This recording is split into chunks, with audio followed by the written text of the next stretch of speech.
The following program is a Town of Colonie television production of the William K. Sanford Town Library.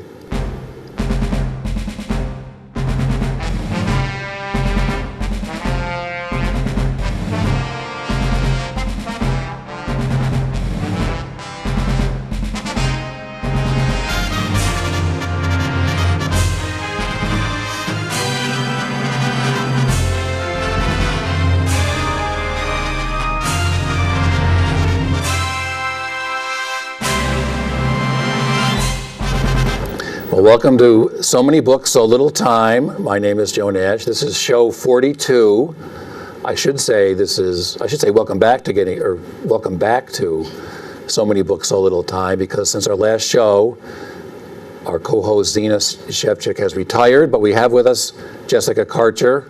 She works in the Youth Services Department here in the library, and like Zena, she reads a lot of books. She knows a lot about books. So welcome, Jess. Thanks for coming. You. Okay. Thank you.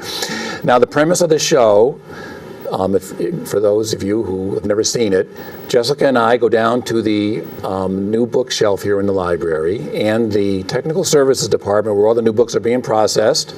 And as I always have said in our past shows, we get about 100 books a week on the adult side. We brought up a bunch of new books to talk about, to tell you about. And Jessica, on your inaugural show here, gets to go first. So welcome. All right. Very good. Well, the first book I wanted to show you is the Pollen Family Table, and it's actually a cookbook. And the name Pollen might be familiar to you because of Michael Pollen. And he, a few years ago, really started quite a movement of how to eat simply, how to eat healthy, eating unprocessed foods, and how simple that can be. So here's a cookbook that is from his mother and his three sisters. So Michael's not really involved in this. He just wrote the introduction. So Corky is his mother and three sisters. One of his sisters is Tracy Fox, who was married to Michael J. Fox. Oh, okay. But I didn't know that. Anyway, there's some really nice pictures in here. So there's the whole family sitting down to eat. There's another great picture here I'm going to show real quick. So it's a beautiful cookbook. It's nice to read. There's some really fun stories in here. Some are really funny. There's a great glossary of some cooking terms that are really helpful. The recipes are pretty simple, but they're a little gourmet, so you have to be a little adventuresome. But the reason why they wrote this book is the sisters and the mother, they feel very strongly that families should be sitting down to eat together for dinner. So they share a little bit of Michael's philosophy, but their main strength really is showing people how important it is to sit down and eat. So many people eat on the run, that it's great for kids to watch the parents cook, to get involved in cooking. So are they believers in the slow food movement? Have you heard that term? Yeah. Yeah, they don't use that term, but right, same thing. Okay. Yeah. Just by having a dinner, kids learn how to share. They learn how to have a regular conversation, eye contact, all of that, which is really hard in today's society. Yes, that's true. Now, what kind of recipe, what kind of food is it?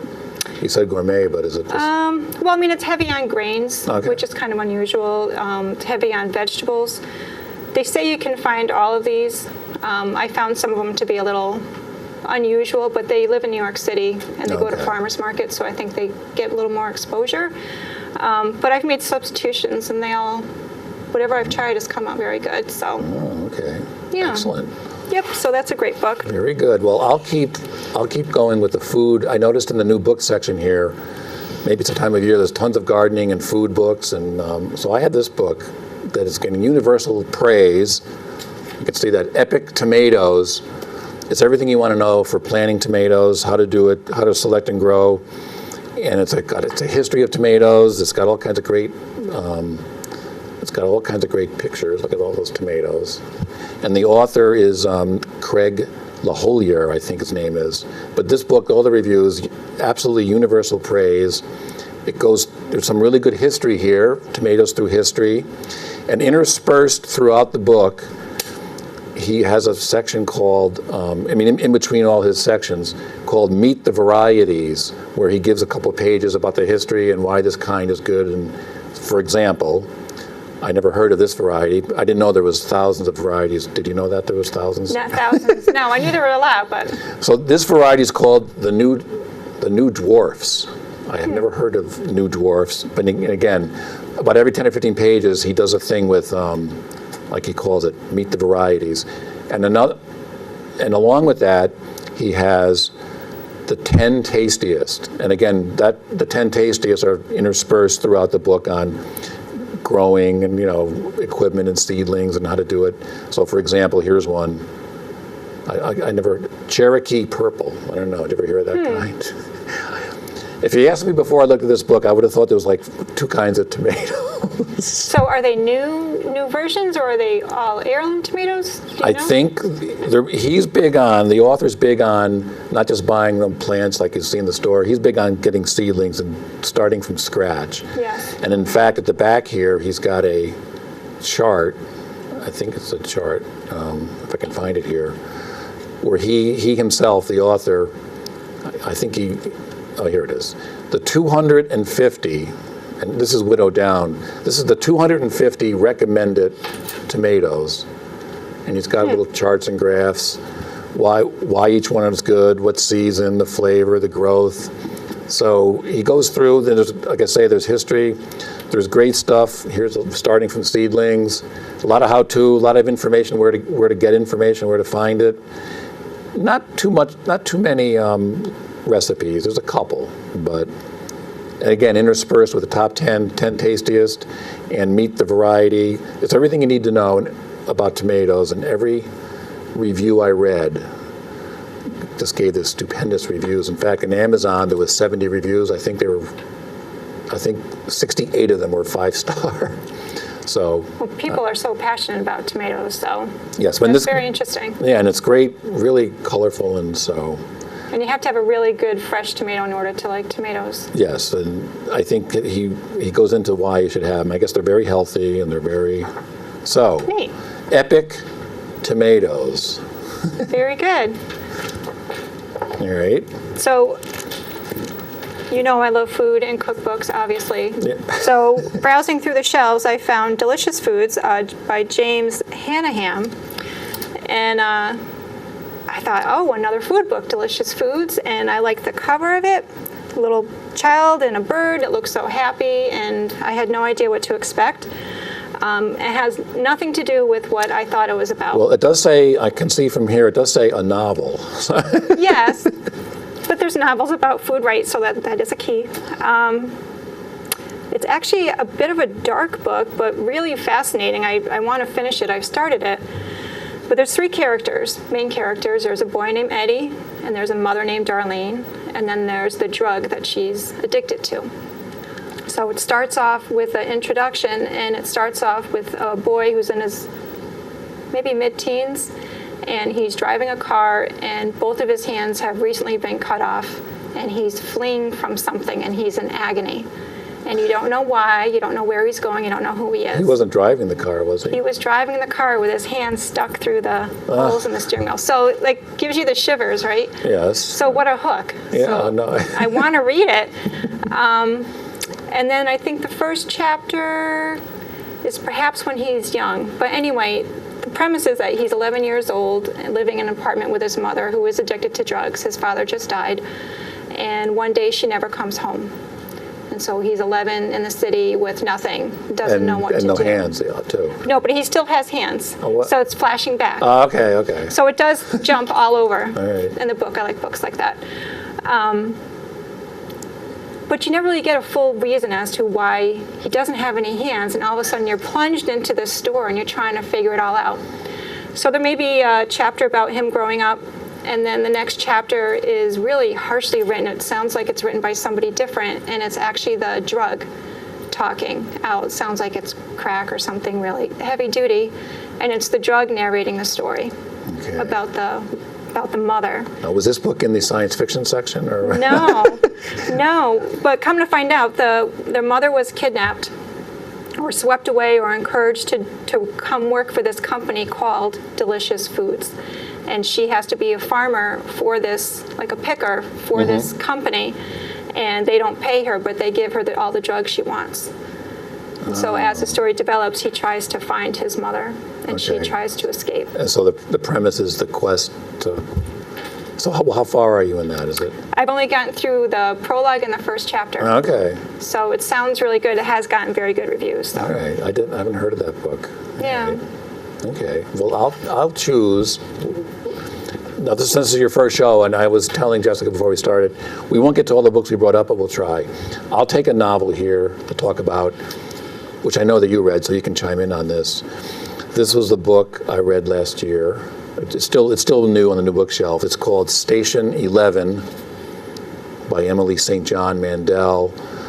Now, I could never pick my favorite book of a certain year because I read a lot of books. I know you read a lot of books. But if I had to, this was probably my favorite book of all of last year. And it's a strange book. It's a post-apocalyptic world, not nuclear war. A strange, Ebola-like flu wipes out 99% of everyone on Earth. Yep. And so it starts. It's not described. One of the great things about this book is she doesn't really describe things. She lets you imagine what may or may not have happened. So that makes it more frightening, I think. I don't know. But like the book opens after the thing starts, it opens 20 years later. And all of a sudden, it's just the post, So she doesn't. I think I read an interview with her. She said, "I don't want to describe all this horror because it's going to be horrible." But and she doesn't get gory. So no, she's she not doesn't. in it for the gore. She's in it for the plot. So the premise, it goes back and forth in time, and it concerns a group of people who are part of the traveling symphony, and they play music and act out Shakespeare plays. They go around to these little pockets of civilization, and their motto is from Star Trek. Survival is insufficient. I don't know if you remember that part. I didn't know that was from Star Trek. No. It is from Star Trek. Star Trek Voyager, not the.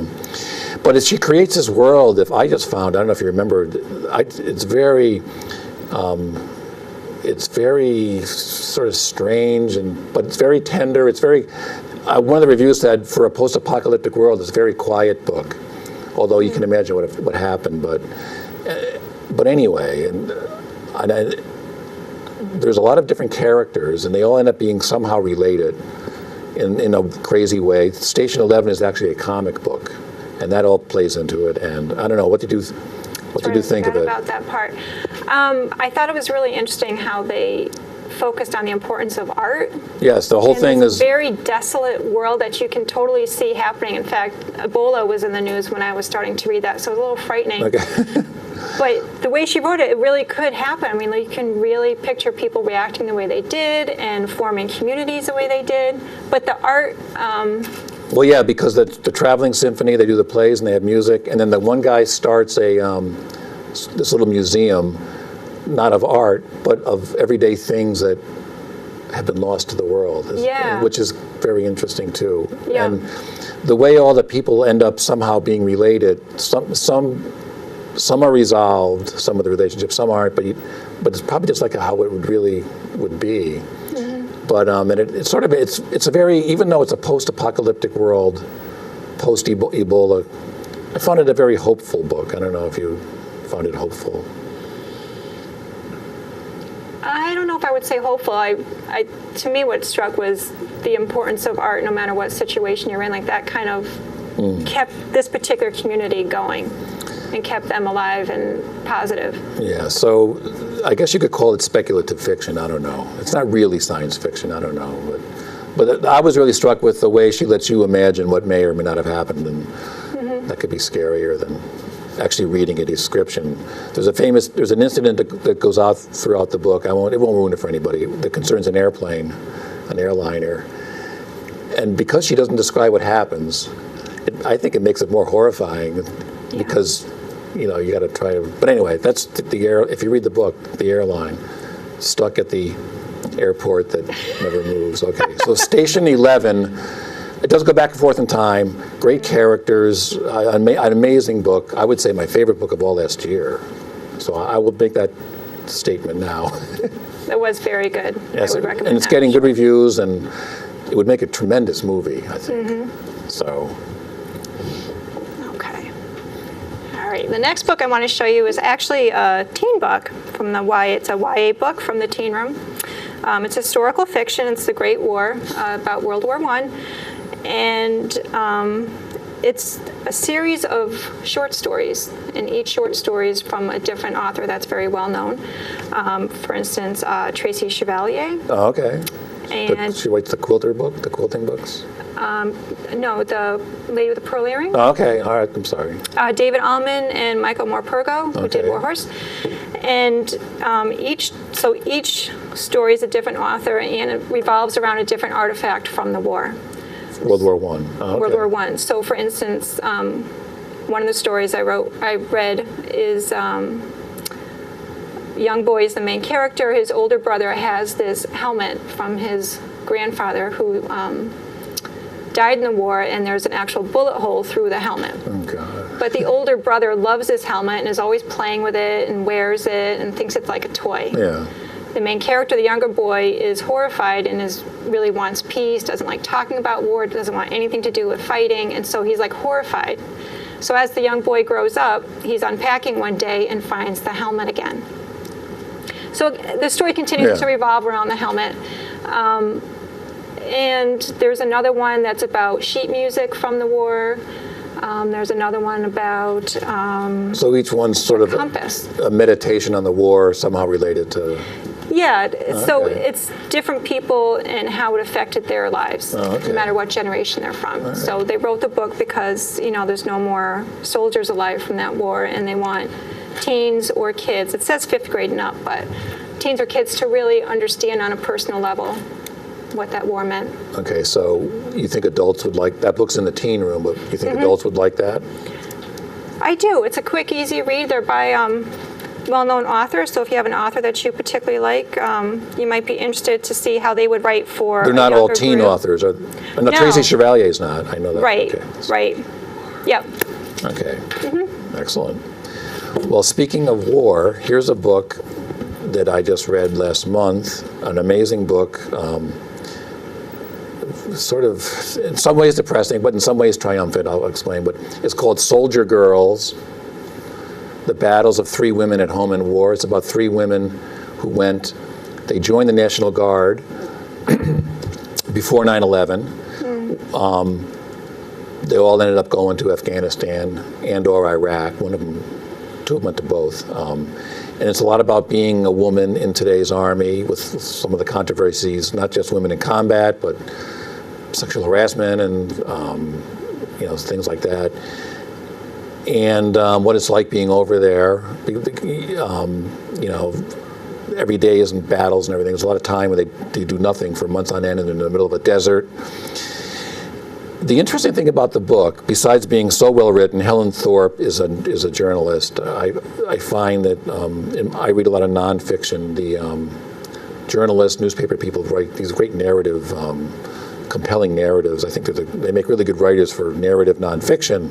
But one woman is joined when she was 19 because she was trying to get money for college. I mean, she said that was the reason why, but she didn't say, "Oh, serve a weekend a month won't be so bad."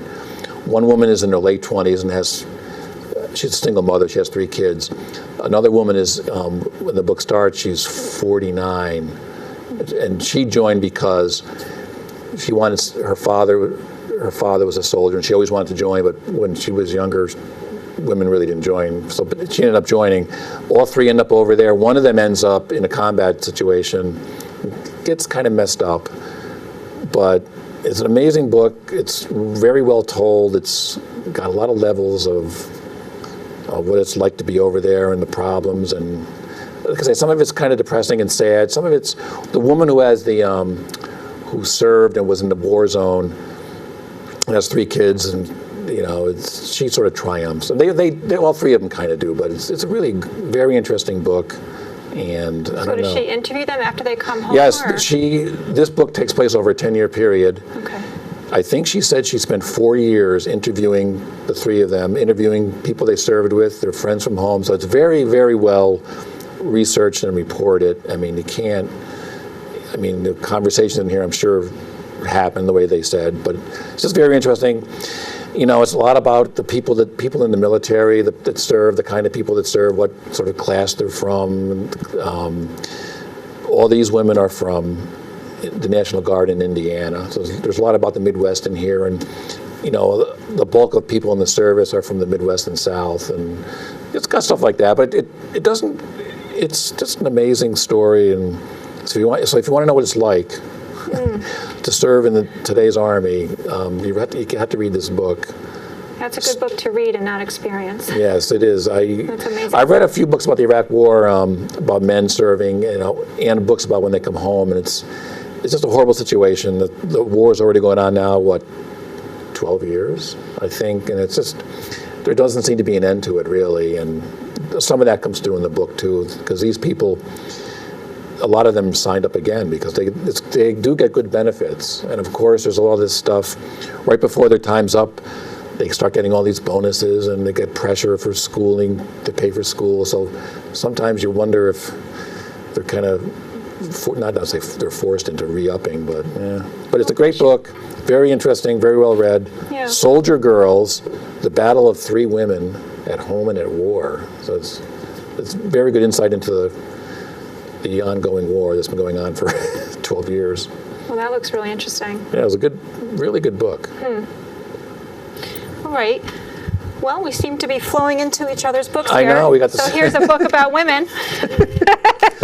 So this wasn't planned, though. We did not plan this, no.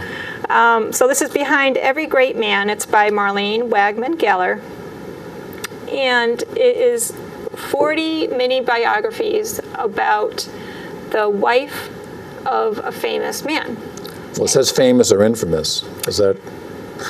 Well, so Adolf Hitler, Okay. what his wife was like and what her relationship was He's like probably with in the him. more infamous, I was. Albert Einstein. Okay.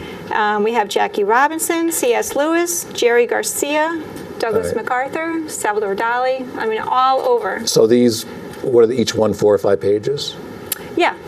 Yep. Okay. And it's very, very funny. They're quick reads. They're hilarious.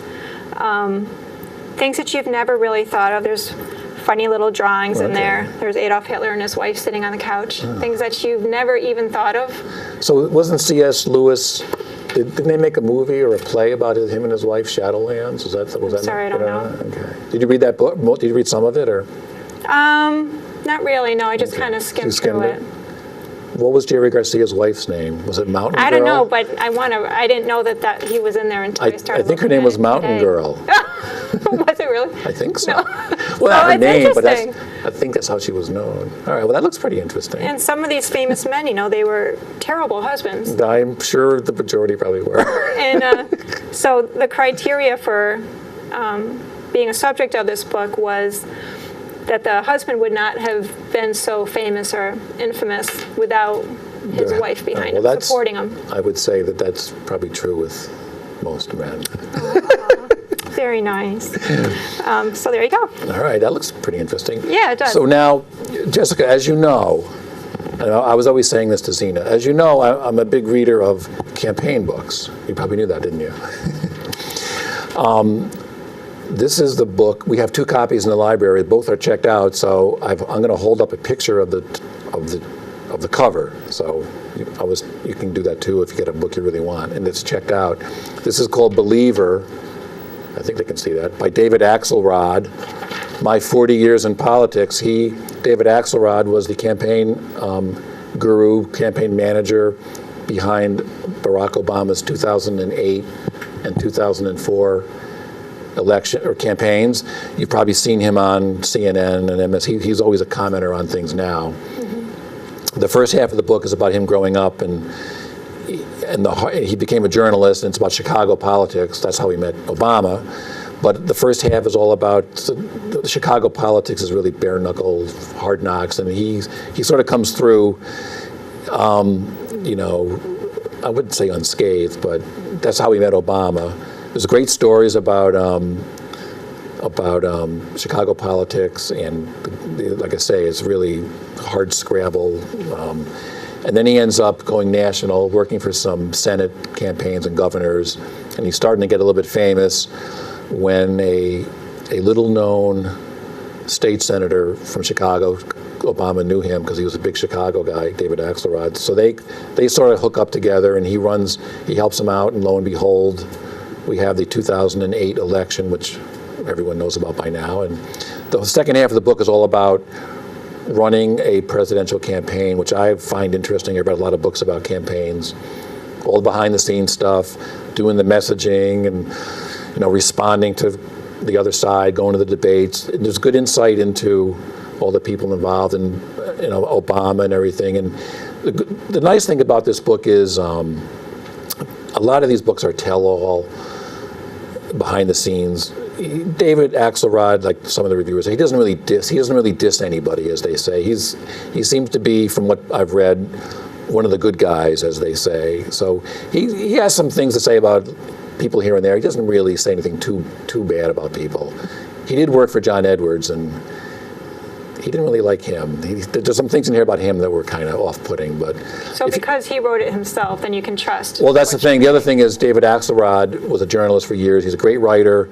This is very well written. For a lot of campaign books are, well, I don't know, the journalists write the best ones, but he was a journalist. Mm-hmm. And the other good thing about the book is, David, the reason that he calls the book Believer, he's kind of an idealist. He's idealistic. He thinks politics can be a force for good. He thinks it should be more of a calling than a business.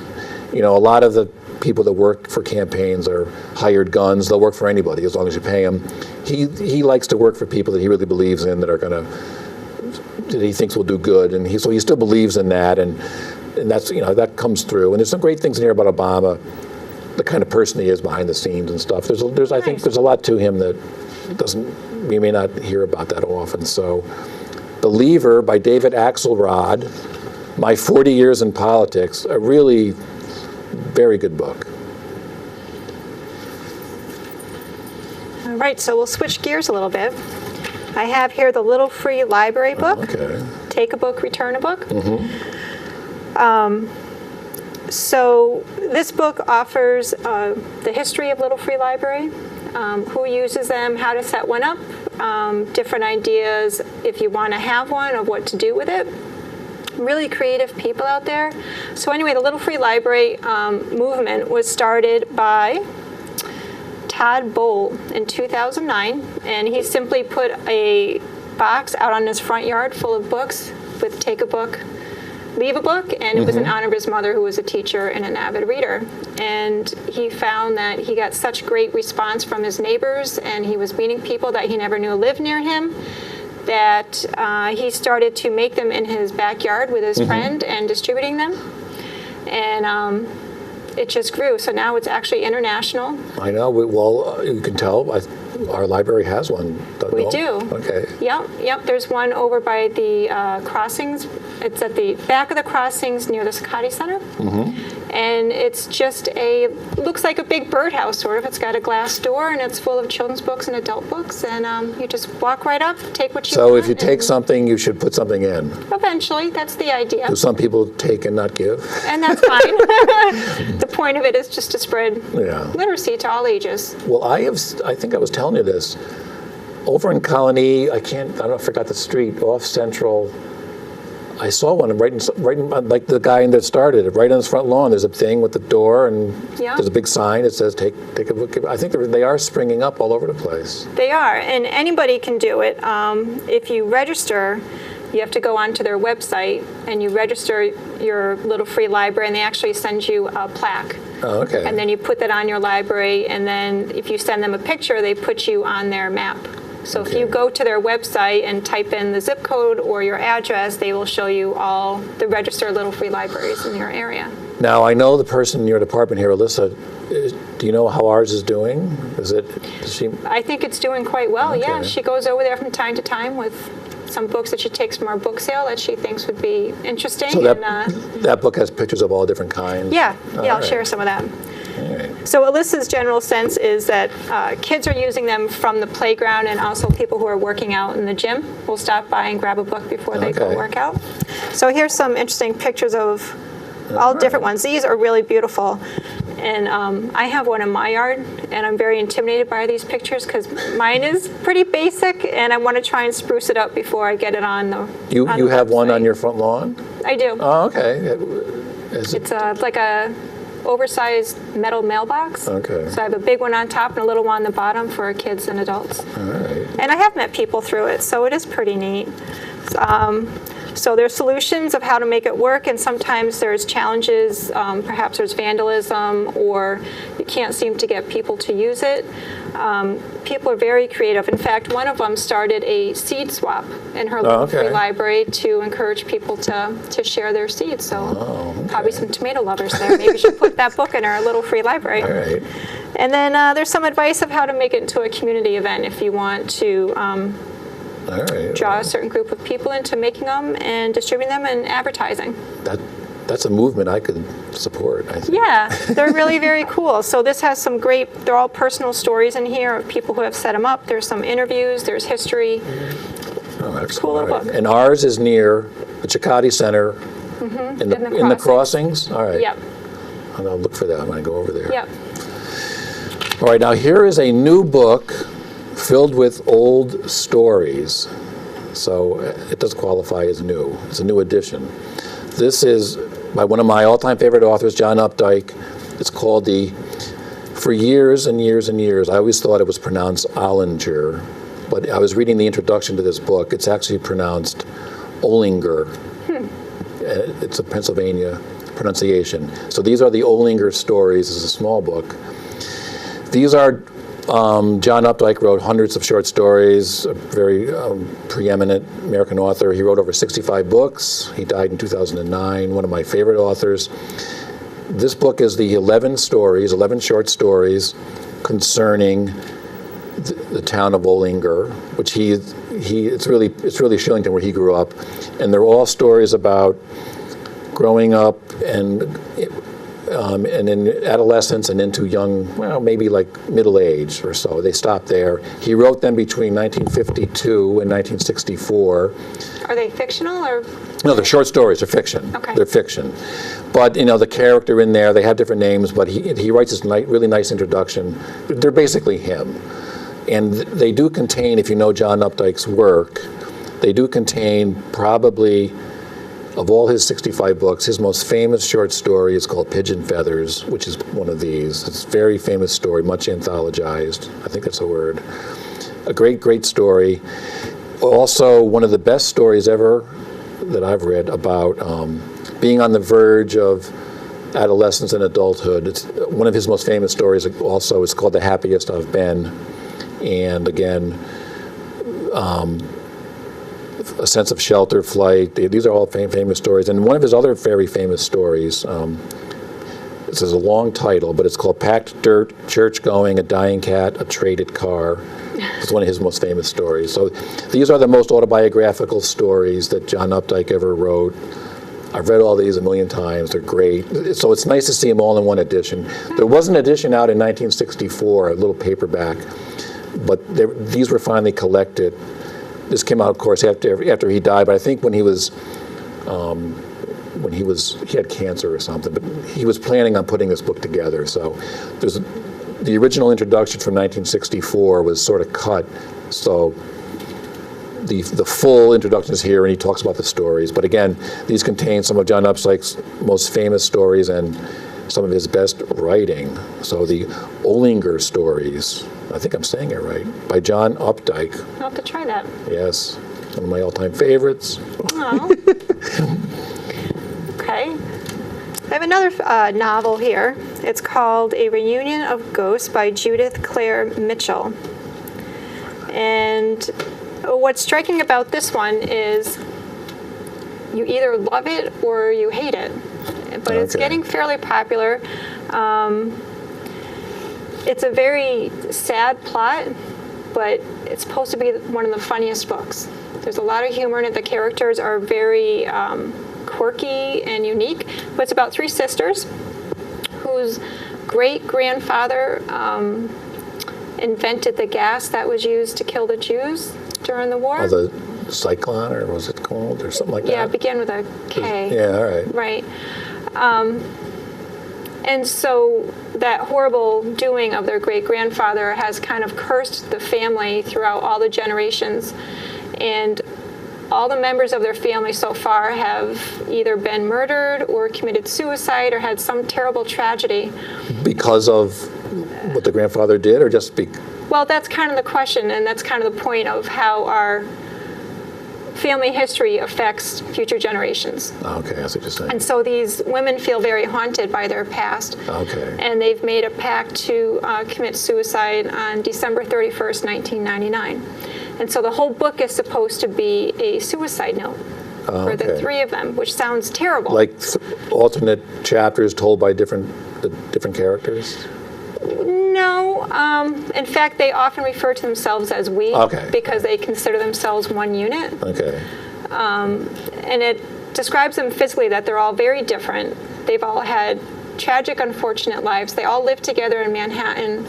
And even though they look very different, nobody can tell them apart because they're just these ordinary, tragic characters. Well, it seems like a book people either love or hate. I don't know. Yeah, and it's supposed to be hilarious. All right. So it's, you've read good reviews of that. I have, and it's pretty witty from what I've read so far. I don't know if I could read the whole thing with that kind of plot, but Yeah.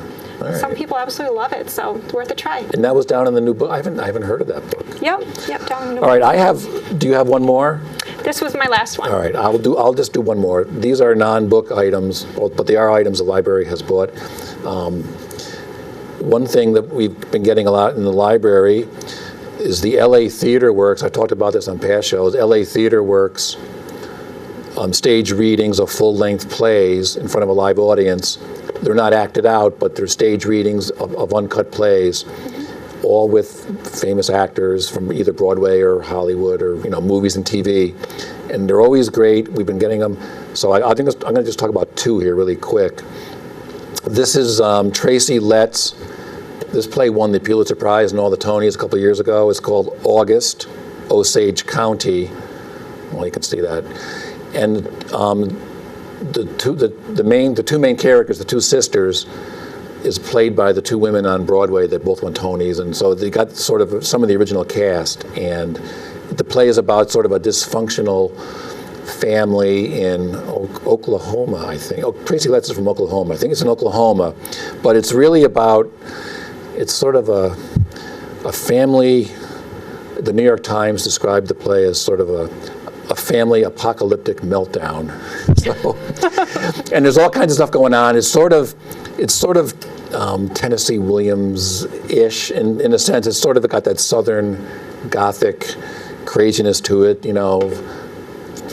alcoholism, suicide, incest perhaps, but it's really funny. I mean, it's really, I mean, you know how that stuff can be very funny. Yeah. And there's some great poignant scenes. They made a movie with Meryl Streep and the Roberts. What's her first name? Julia? Julia Roberts. I'm sorry. The movie wasn't bad, but if you listen to this is the full-length play, and again, it's this kind of wacky family. It all takes place over one weekend, and there's all these things going on with the brother. But it's like I say, some of it's kind of, but there's some scenes that are very, very funny and it's sort of a wacky. But again, some of it's kind of sad. But it's a great play. It's real, and I've read the play too. It's a great play, and this recording by the LA Theater Works is just great. It's tremendous. So that's August, Osage County. One more. This is an all-time classic play, recently done by the LA Theater Works. The famous Dylan Thomas play, Under Milkwood. Have you ever heard of Under Milkwood? No, I'm sorry. I'm not familiar with theater. All right. Under Milkwood is, think of the play Our Town, but only the town is filled with very bizarre, eccentric, very crazy kind of people. It's really, and it's in Wales. That's where Dylan Thomas was from. So they all got the Welsh accents, and it takes place in one day in the town. And it's like you're listening in. This play is usually not acted out because the subtitle of the play is actually called A Play for Voices. And some of the most famous productions and the most successful productions are usually staged readings, like they did for this. Like I think there's a famous one on the BBC that Richard Burton did. There's a narrator. But anyway, there's this The whole town is filled with people like Captain Cat, Organ Morgan, Mr. Willy Nilly, Mrs. Ogborn Pitcher. There's this crazy stuff going on. It's great voices. The language is amazing, and just like real life, I would say, it's like listening into real life. It's comic, it's tragic, it's funny, it's sad, it's terrifying and profane. So it's everything about life. So under Milkwood, a new recording, and one more thing very briefly. Although the checkout sticker is covering this. If you're watching Wolf Hall on PBS, the guy playing Cromwell, Mark Rylance, he's a very famous Shakespearean actor. So this is the Shakespeare Globe production. It was on Broadway last year. It won a whole bunch of awards. They did what they call original practices. Like they did it in Shakespeare's time. Mm-hmm. All the parts were played by men, and I think the stage was lit with candles. And this is the production of Twelfth Night. You can't see Mark Rylance here because the checkout sticker. I don't know if you can see. So that's a DVD? That's a DVD of the play. Mark Rylance, great actor. I've seen little bits of this. And of course, Malvolio in this play is played by Stephen Fry, the great comic actor. But this play is supposed to be very good. Mark Rylance plays Olivia, if you know Twelfth Night. So it's men play all the parts and got amazing reviews. So this is the film. They filmed this in front of a live audience, Shakespeare's Globe. So we got a few of these in. So that's Shakespeare Twelfth Night with Mark Rylance and Stephen Fry. So, excellent. No more books? No more books? All right, so we had so many books, so little time. Well, that is it for this time. Thank you, Jessica, for being here. You'll be here next time. Okay. And we will see you next time on So Many Books, So Little Time.